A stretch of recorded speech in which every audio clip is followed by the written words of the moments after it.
6 days after Rose Cotter's death, the now cursed Joel attempts to pass the smile entity on by killing one murderous criminal in front of another.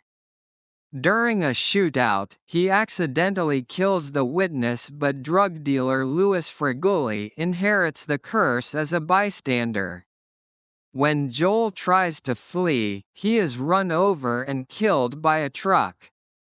Meanwhile, pop star Skye Riley prepares for her comeback tour following a public struggle with substance abuse and a car crash that killed her actor boyfriend, Paul Hudson.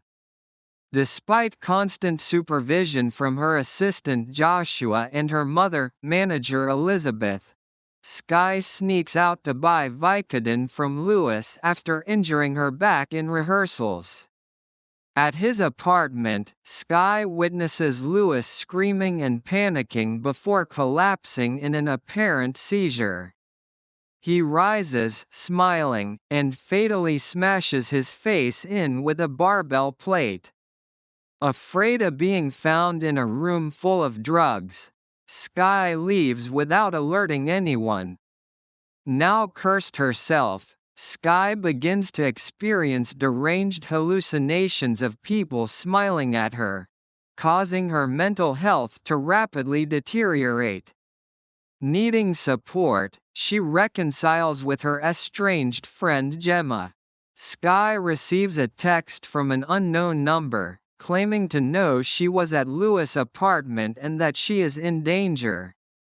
While speaking at a fundraiser hosted by music executive Darius, Skye hallucinates the teleprompter stalling and goes on an impromptu tirade about how success has not improved her life. She sees a smiling Paul approaching from the audience and panics, accidentally injuring an elderly guest. Skye meets Morris, the man who texted her, in a bar. He has been tracking the entity ever since it killed his brother. He explains that the curse passes to anyone who witnesses a victim's death.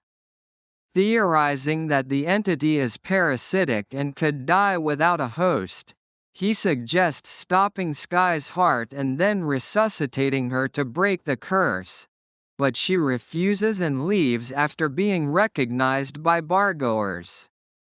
Following a lengthy mental breakdown in her apartment, Skye is cornered by the entity, which takes the form of her backup dancers.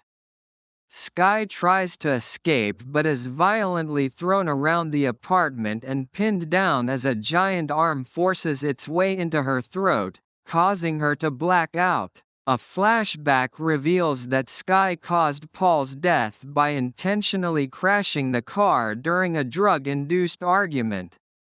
Later, Skye awakens at a retreat and argues with Elizabeth over the upcoming tour. Suddenly, Elizabeth smiles, smashes a mirror, and fatally stabs herself with a shard. Skye attempts to leave but, to her horror, realizes that it was she who stabbed Elizabeth. Skye escapes the retreat and reunites with Gemma, stealing a car to meet Morris. She receives a call from the real Gemma and realizes that the Gemma, who has been with her all week, is the entity. After regaining control of the car, Skye meets Morris at an abandoned Pizza Hut, where they plan to use the walk-in freezer to prevent brain damage when stopping her heart. Morris temporarily leaves and the entity appears as Skye's former self from the car wreck. After a struggle, she fights it off and injects herself with the syringe meant to stop her heart. Unfazed, the entity mockingly affirms that Skye is not in control. Skye then finds herself on stage for a performance at Herald Square Garden. She sees Joshua, Darius and a still-alive Elizabeth watching from the audience, and realizes that the entire day has been an illusion. The entity appears as Skye's current self before tearing its stomach open to reveal its true form. A large, skinless creature with multiple smiling mouths nested within one another. Skye screams and falls into a trance, and the entity rips Skye's mouth apart and crawls inside.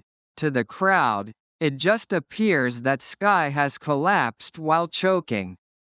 A possessed Skye stands up, smiling, as she fatally stabs herself in the eye with her microphone in front of thousands of horrified spectators.